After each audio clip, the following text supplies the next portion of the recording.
स्वागत है आपका लेजेंड्स ऑफ राजस्थान के एक और नए एपिसोड में। हमेशा की तरह इस एपिसोड में भी हम राजस्थान की धरती पर जन्मे एक पराक्रमी शूरवीर की बात करेंगे जिसने अपनी मातृभूमि का सीना गर्व से चौड़ा कर दिया। पर शुरू करने से पहले आपसे एक विनम्र निवेदन करना चाहूँगा। श्रोताओं द्वारा दिया फीडबैक मेरे लिए एपिसोड को आंकने में अत्यंत आवश्यक होता है। हर एपिसोड के पेज पर आपको नीचे एक सवाल दिखेगा जिसमें यह पूछा गया है कि आपको यह एपिसोड कैसा लगा। कृपया उसमें अपने विचार ज़रूर प्रकट करें। आपके विचार मुझे प्रेरित करने के साथ साथ एपिसोड को और अच्छा बनाने में मदद करेंगे। सभी प्रतिक्रियाओं का स्वागत है, चाहे वे सकारात्मक हो या नकारात्मक। आशा करता हूँ कि आपको यह पॉडकास्ट पसंद आ रहा होगा। कोशिश यही रहेगी कि राजस्थान से जुड़े महान व्यक्तित्वों की प्रेरणादायी कहानियाँ आपके समक्ष रखता रहूँ। धन्यवाद। अब लौट कर वापस आते हैं हमारे आज के एपिसोड पर। इस एपिसोड में हम बात करने जा रहे हैं मारवाड़ के ही एक और सपूत राव हेमाजी गहलोत की। अगर आप मारवाड़ निवासी हैं तो आपने होली के पावन अवसर पर निकाली जाने वाली ऐतिहासिक राव जी की गैर के बारे में तो ज़रूर सुना होगा। यह गैर बड़े ही धूमधाम से हर वर्ष अपने राव की याद में निकाली जाती है, जिसमें एक नवविवाहित युवक का चयन कर उसे राव बनाया जाता है। धन्य हो भारत भूमि और यहाँ की परंपराएं, जिनका पालन अनंत काल से किया जा रहा है। स्वाभाविक रूप से राव जी की गैर जैसी परंपराओं में कई बदलाव हुए हैं, पर इनका मूल स्वरूप आज भी वैसा का वैसा है, जो कि अपने आप में एक आश्चर्य की बात है। राव हेमाजी गहलोत का जन्म 14वीं शताब्दी में वर्तमान नागौर जिले में स्थित कुचेरा नामक गांव में हुआ। इनके पिता का नाम पदमजी गहलोत एवं माताजी का नाम गवरी देवी था। राव हेमाजी सैनिक क्षत्रिय या राजपूत माली समाज से ताल्लुक़ रखते हैं। इनके पूर्वज राव काजल मेवाड़ से कुचेरा आकर बसे थे। राव काजल चित्तौड़गढ़ सिसोदिया वंश के पराक्रमी पूजनीय संस्थापक महान बप्पा रावल की वंशावली से थे। मुझे पता है कि कई श्रोता क्षत्रिय सैनिक समाज से अनभिज्ञ होंगे, जिस वजह से इनका इतिहास संक्षेप में आपके समक्ष रखना चाहूँगा। सैनिक क्षत्रिय या राजपूत माली समाज की उत्पत्ति से जुड़े दो मत लोक कथाओं में प्रचलित हैं। पहला मत पौराणिक काल का बखान करते हुए बताता है कि जब परशुराम क्षत्रियों का सर्वनाश कर रहे थे, तब कुछ क्षत्रिय उनके क्रोध से बचने हेतु क्षात्र धर्म छोड़ भिन्न भिन्न व्यवसायों में लग गए, जैसे खेतीबाड़ी, बागवानी एवं अन्य, और तभी से इन्हें माली का दर्जा प्राप्त हुआ। दूसरा मत मध्यकालीन युग का बखान करते हुए बताता है कि मोहम्मद घोरी के चक्रवर्ती सम्राट पृथ्वीराज चौहान को पराजित करने के पश्चात कई क्षत्रियों को बंदी बनाकर उनके ऊपर इस्लाम कबूल करने का दबाव बनाया गया। उस समय एक माली ने इन क्षत्रियों को भी माली बताकर घोरी के चंगुल से छुड़वाया। तब से ये राजपूत माली कहलाने लगे। इस समाज की वीरता और साहस के हमारे इतिहास में अनेकों उदाहरण हैं। सैनिक क्षत्रिय समाज की स्त्रियों को हमेशा से राजघरानों में शिशु की देखभाल करने हेतु उनकी धाय के रूप में रखा जाता था। धाय का कर्तव्य सिर्फ शिशु की देखरेख तक ही सीमित नहीं था, जैसा कि आजकल माना जाता है। वे तो राजघराने के शिशुओं को स्तनपान तक कराया करती थी। मारवाड़ के महाराजा अजीत सिंह जी की धाई माँ गोराधाय के बलिदान के बारे में आज कौन नहीं जानता। माँ गोराधाय भी इसी सैनिक क्षत्रिय समाज से ताल्लुक़ रखती थी। इस समाज के बारे में हमें इतिहास के पन्नों में ज़्यादा जानकारी प्राप्त नहीं होती, पर मैं धन्यवाद करना चाहूँगा बचन सिंह जी शेखावत एवं आनंद सिंह जी परिहार का, जिन्होंने परिश्रम कर इनके बारे में जानकारी जुटाई और उसे संकलित किया। राव हेमाजी गहलोत के यौवन काल से जुड़ा एक प्रचलित किस्सा आपको सुनाना चाहूँगा। एक बार कुचेरा के राणा जय सिंह अपने साथियों के साथ शिकार खेलने निकले। शिकार के लिए भ्रमण के दौरान उनकी नज़रें एक खरगोश पर पड़ी। जय सिंह के साथियों ने तुरंत गोपण से उस पर वार किया, जिससे वह खरगोश घायल हो गया, पर जैसे तैसे कर वहां से भाग निकलने में कामयाब रहा। गोपण चमड़े से बनता है, जिसे रस्सी से बांध उसमें रखे पत्थर को घुमा कर फेंका जाता है। बचते बचाते वह खरगोश राव हेमा की मां गवरी देवी की गोद में आकर छुप गया, जो कि अपने खेत में काम कर रही थी। उस बेजुबान घायल जीव की स्थिति देख उनको दया आ गई। इतने में राणा जय सिंह भी वहां आ धमके और गवरी देवी से खरगोश वापस मांगा। शरणागत की रक्षा करना तो मनुष्य धर्म का परम कर्तव्य होता है। उन्होंने खरगोश सौंपने से इनकार कर दिया, जिससे राणा अपनी बेइज्जती समझ बैठे और क्रोधित हो गए। क्षमा चाहूँगा बीच में कहानी रोकने के लिए, पर राणा जयसिंह का क्रोध हमारी आज की युवा पीढ़ी में भी काफ़ी देखने को मिलता है। गुस्सा मानो इनकी नाक पर अपना तंबू डालकर बैठ गया हो। जो युवा इस पॉडकास्ट को सुन रहे हैं उनसे विनम्र निवेदन है कि ऐसी प्रवृत्ति से बचें और अच्छे बुरे की समझ करना सीखें।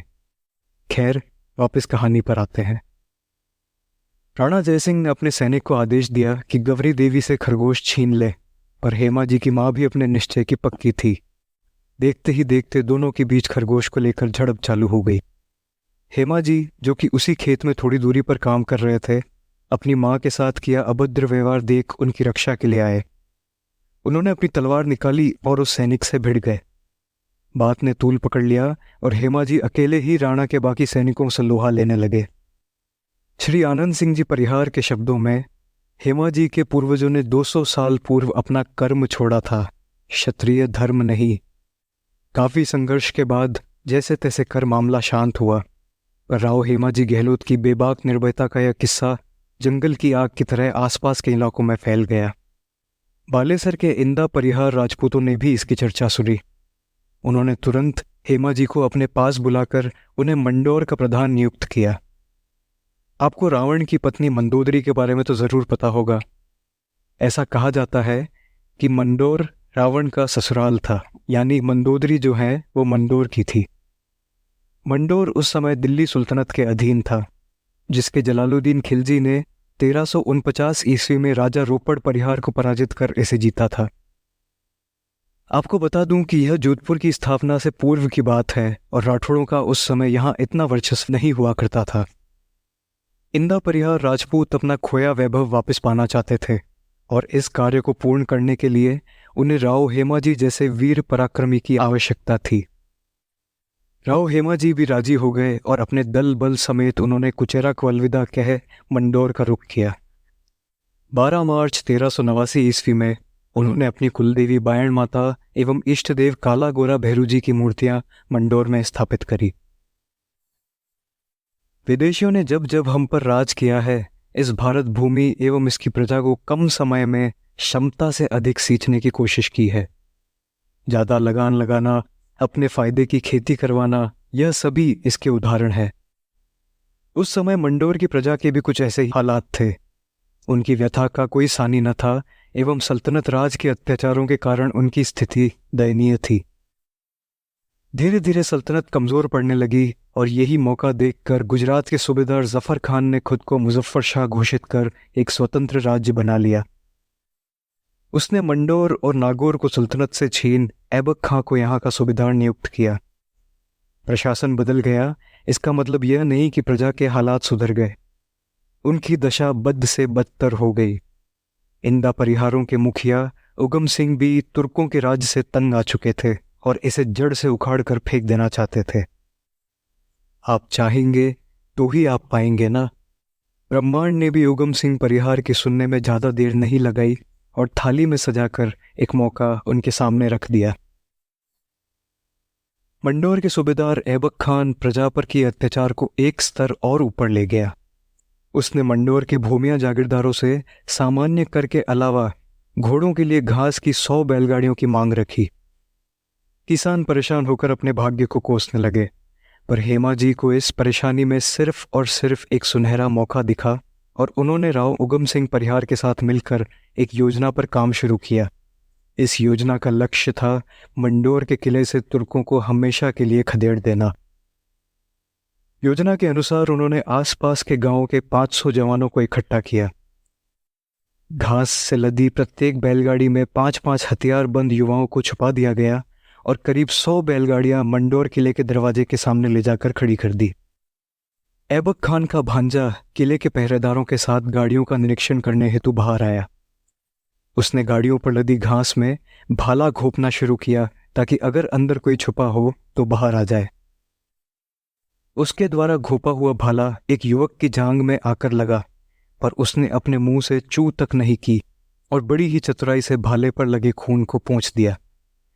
निरीक्षण करने के बाद किले के दरवाजे को खोला गया और बैलगाड़ियों को अंदर प्रवेश मिला। ऐबक खां का भांजा शायद अपनी दादागिरी के आगे झुकते किसानों का सोच मन ही मन खुश हो रहा होगा, पर उसे जरा भी अंदाजा न था कि उन्हीं लाचार किसानों की हाय अब उसे जलाकर राख करने वाली थी। किले के भीतर आते ही बैलगाड़ियों में से युवा निकलकर बाहर आ गए। सभी युवाओं ने आयो लड़नो फतेह कर दो के जोशीले नारे के साथ तुर्क सैनिकों को मौत के घाट उतारना शुरू कर दिया। ऐबक खां भी इस हमले में बच नहीं पाया और स्वयं के कुकर्मों द्वारा भड़की ज्वाला द्वारा निगल गया। राव हेमा गहलोत की बुद्धिमत्ता, शौर्य एवं पराक्रम के चलते मंडोर पर फिर से इंदा परिहारों का राज हुआ, परंतु परेशानी के बादल अभी छंटे नहीं थे। मंडोर को तो जीत लिया गया था, पर इंदा परिहार इतने शक्तिशाली नहीं थे कि वे उसे बचाकर रख पाए। वे जानते थे कि कभी ना कभी कोई शक्तिशाली राजा मंडोर को पुनः उनके हाथों से छीन लेगा। मारवाड़ की परिपाटी पर उस समय राठौड़ों का वर्चस्व धीरे धीरे बढ़ रहा था। हेमाजी ने कुशल सूझबूझ एवं दूरदर्शिता दिखाते हुए राठौड़ों के सरदार राव चुंडा और इंदा परिहारों के बीच मध्यस्थता कराई। राव उगम सिंह परिहार ने भी निस्वार्थता दिखाते हुए प्रजा की खुशहाली को ऊपर रखा और अपने पुत्र धवल की कन्या का विवाह राव चुंडा राठौड़ के साथ तय कर दहेज में मंडोर उन्हें सौंप दिया। इस वाक्य के ऊपर लिखा एक दोहा कुछ इस प्रकार है: इंदा रो उपकार कमदज कदे ना बिसरे, चुंडा चवरी चाड़ दियो मंडोवर दाए जे। कमदज यानी कन्नौज के राठौड़ कभी इंदा परिहारों द्वारा किया उपकार भुला नहीं सकते, क्योंकि उन्होंने चुंडा से अपनी पुत्री का ब्याह कर मंडोर दहेज में उनको दे दिया। मंडोर के प्रधान राव हेमाजी गहलोत ने राव चुंडा राठौड़ का तिलक कर उन्हें मंडोर की गद्दी पर स्थापित किया और मारवाड़ के इतिहास में एक नए युग की नींव रखी। हेमाजी को मंडोर से सालोड़ी तक कृषि भूमि राव चुंडा द्वारा दी गई, जहां उन्होंने अपना शेष जीवन काल व्यतीत किया। यहाँ उन्होंने भैरव बावड़ी का निर्माण भी करवाया, जो कि मंडोर के सुंदर उद्यानों के पास स्थित है। अब आपको ऐतिहासिक राव जी की गैर के बारे में जानकारी देना चाहूंगा। यह गैर या जुलूस हर वर्ष धुलेंडी के दिन मंडोर में निकाला जाता है, जिसमें एक राव का चयन किया जाता है। राव को स्वयं भैरव का प्रतिरूप माना जाता है। इसकी शुरुआत हेमाजी गहलोत द्वारा मंडोर में भैरव स्थापना के पश्चात की गई। स्वयं हेमाजी ने ही प्रथम राव का चयन किया था। वर्तमान में आमली बेरे वाला परिवार खोखरिया बेरे में से राव का चयन करता है तथा मंडावता बेरे वाले उसकी सुरक्षा करते हैं। राव को फूल माला से सुसज्जित कर उसके वस्त्रों को लाल कर दिया जाता है। ढोल चंग बजाते हुए बड़े ही धूमधाम से यह गैर मंडोर के विभिन्न बेरों से होकर गुजरती है। बड़े हो या छोटे, सभी उम्र के लोग इसमें उत्साह के साथ भाग लेते हैं। आयो लड़नो फतेह कर दो के नारों के साथ पूरा वातावरण गूंज उठता है, जो कि किसान युवकों द्वारा तुर्कों पर फतेह का प्रतीक था। वर्तमान में यह विजय घोष अपभ्रंश का शिकार हो अश्लील हो चुका है। यह अश्लील घोष सिर्फ पुरुषों की उपस्थिति में ही लगाया जाता है, पर इसका मतलब यह नहीं कि यह सही है। सभी बेरों से होकर यह गैर राव कुंड में आकर समाप्त होती है, जहां पर राव कुंड में स्नान करते हैं। इतनी शक्तिशाली हैं हमारी भारत की परंपराएं और उतना ही प्रगाढ़ है यहाँ की जनता का उनमें विश्वास, जिसके कारण यह सदियों से चली आ रही है। इसके साथ ही हम आ चुके हैं इस एपिसोड के अंत पर। राव हेमाजी गहलोत का योगदान अभूतपूर्व है और उन्हीं की सूझबूझ एवं पराक्रम का नतीजा है कि हमें वर्तमान में मारवाड़ का ऐसा भव्य स्वरूप देखने को मिलता है। अगर आपके ज़िले में भी ऐसी कोई परंपरा है तो कमेंट सेक्शन में हमें उसके बारे में ज़रूर बताएं।